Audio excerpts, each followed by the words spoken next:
Because inherent in asking for political rights, you are inherently saying that you are not equal. And Du Bois would do that, and the Niagara movement was the movement to prove that. And so it was essentially the opposite of the Atlanta Compromise. And the chapter in Du Bois' book I'm going to have you read about Washington is scathing. He is unhappy with Washington.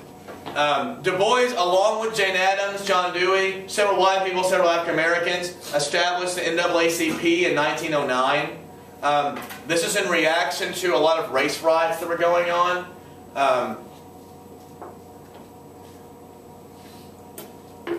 Lynchings were still obviously a huge problem, not just in the South, but in some, mostly in the South, but in other Midwestern areas, mostly in the South though.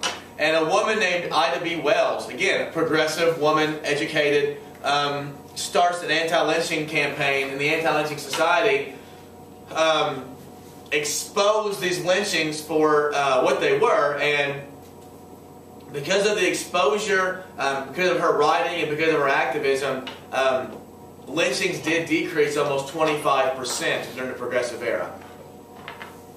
The last really famous lynching we're going to talk about during the Civil Rights era was a 14-year-old kid or 15-year-old kid named Emmett Till. Do what? Amy had to read that as part of her master's. About the lynching of Emmett Till? Yeah, I'm going to show you actually, he was, to show you just how deep-seated it was, and we'll talk about it again in the Civil Rights movement, but he was a kid from Chicago and came down to Mississippi and talked to a white woman, and the husband and his brother walked into his house, grabbed this kid in front of everybody, took away with him, beat him, shot him, killed him, threw him over into the river, and he was, I mean, the guys who did it were pointed at, this is the guy who did this, and they were let off, because in Mississippi, if you're a white person, you killed a black person in the 50s, or 60s or 70s or 80s, you didn't get off. So you did get off. And Emmett Till's mother, who by the way just died not that long ago, Emmett Till's mother had an open casket for the whole world to see what her son looked like, and his face had, because he was in the water, it was the ocean, or not the ocean, it was in a river for a while, and in the river his face got bloated, and it doesn't even look human, and she had an open casket, so and it was on TV. I'm going to show you some images. You can go to Google Images and look at it right now if you want, right now, but you can go to Google Images and look at it. It's awful. And she became a real big civil rights advocate, and she just died not that long ago. It was since I've been teaching, which is only like 2 years.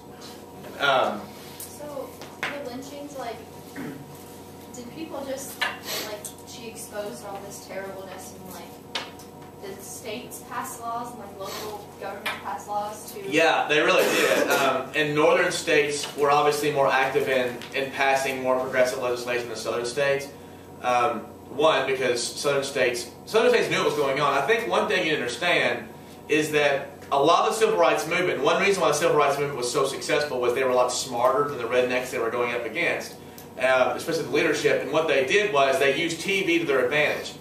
People who lived in Oregon or Washington or Michigan, they might not know just how effing backwards Mississippi and Alabama were at this time, right? So when they would see these things on television, it was a real eye-opener. And it was kind of like modern-day muckraking, right? You're exposing just the ugly side of this. And so, yeah, they would start passing legislation, or they would get kids in the North active, because a lot of the civil rights movement was college kids, high school kids, pretty young people coming in and being active in the South and calling for progressive legislation, which is going to impel presidents to make decisions too. And it's pretty powerful. But the civil rights movement is my favorite. Cold War and civil rights movement. Actually, everything from now on, once you get to the progressive movement, I don't like imperialism very much, but the 20s, the 30s, the 40s, every single new unit's my favorite. And usually you guys will like it more and more as we go on too, so hopefully. The colonial unit's never anyone's famous. The colonial unit is terrible. Do what? Yeah. The colonial unit is terrible. Well, it's not terrible, it's just the least accessible. Well, and it's also like, yes, head right system. No one says that. It's also the one that, like, it's like the one unit where you've learned almost everything in it most of the time. Yeah, there's so little evidence, you're sort of reinforcing a lot of what you know. Whereas, like, a lot of, the more modern we get, the less and less I feel like we've learned yet. Right, because there's just more stuff. Yeah. Right. All right. Well, yeah. Can I tell a completely off-topic story that made me really, really happy? Maybe when we're not filming. Okay. Probably involved. Du Bois is also going to start a magazine called The Crisis, which is still the monthly magazine of the NAACP. If you're in the NAACP, you will get this every month, and it's maybe every 2 months. It's highlighting issues in the African American struggle still. The NAACP, for a long time, and still continues, the most powerful advocacy of legal rights, challenging legal problems. The NAACP was very, very successful in the late 40s, 50s, and 60s, challenging statutory discrimination in every state, and then on the national level too. Things like allowing black people to get into public law schools, allowing black people to get into southern big schools, African Americans to get integrated schools.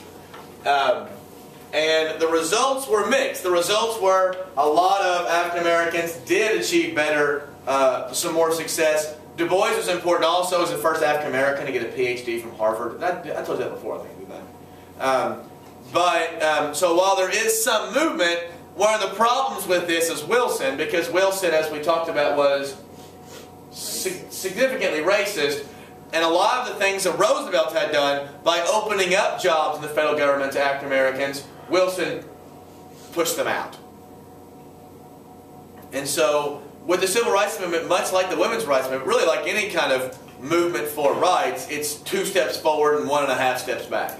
And this is the case of the Progressive Era African American movement, and partly because they weren't in urban environments, and the Progressive Era was more urban focused.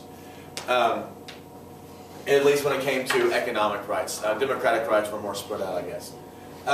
Before we get to imperialism, which I want to get to today, I do want to show you a few things.